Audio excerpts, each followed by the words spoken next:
Ayun, kamusta mga tol? Kayo ba okay lang? Ako okay lang. Dito ako sa office, nagre-record. Pero wala akong magawa.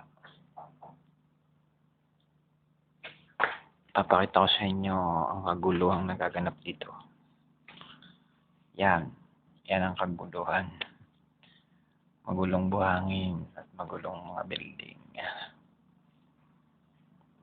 Diyan sila nabubuhay. Ito ang aming office.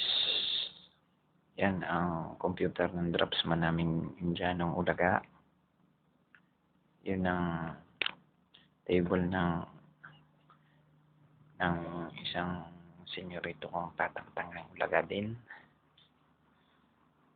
Ito, sigarilyuhan ko yan dyan sa loob. Yun, nakita akong isang ulo. Ito ang printer na hindi ako marunong gumamit dati nung una kong dating. Pero ngayon, sinasampal na lang yan. At yun, ang upuan ko, kung saan ako galing kanina. Yan ang isang Indianong Ulaga. Yan ang aking kaibigan. He's my friend. He's my friend, an Indian. See? Say hi. Say hi. I'm recording. Who is speaking English? No, I'm recording my video. I will upload this to my family because they want to see it. Yeah. They want to see my working place.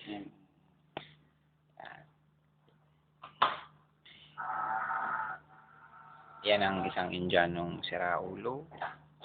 In English, he's my friend. Say hi, my friend. Hi. Yeah. See? And his name is Abdul Kader from India. In Tagalog, siya isang Indiano Ulaga. Then dito naman, this is my files. Ito mga files ko. Files. See and look. My files. Siyempre, laging dapat pangit. Dapat laging sira-sira. Yan. Mga sira-sira. Huwag nyo nang alamin kung ano yan. Dahil wala rin naman mapapala. Wala naman laman yan. Hindi may mga laman yan. Mga walang kwentang bagay. Yan, lahat ng cabinet na yan. Sa akin yan. Yung isa na yun, document controller. Then, pero wala namang kwenta. Ulaga. Yan lang yan. Itong office namin sa labas. Kung nakikita nyo yan, yan ang C800. C800. Dalawa lang yan sa mundo. Napakalaki niyan mga tol. Kasi video lang to kaya hindi magkasya doon. Pero pag nakita nyo yan, layo niyan tol. Nakita nyo yan. Nakakatakot. Lalo na ang gumuho to. Dati yun. Malay ko kung saan. Nandoon. Tapos na kanya kasing gawain ang magbuhat. Kaya tumaba na siya. Yan ang kapaligiran ng Qatar. Doon sa area na yan, nandun ang sentrong ng mall nila, tinatawag na city center.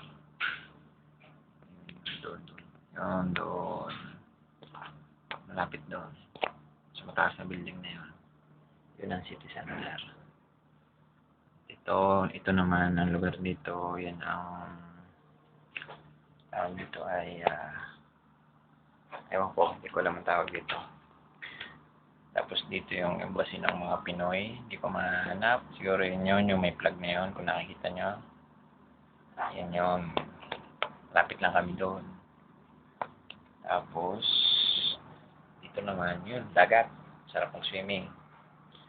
Pero nakakaitim doon. Kaya kung nakita niyo yung mga tao dito, mga negro, kasi nakakaitim, may pintura yata yun.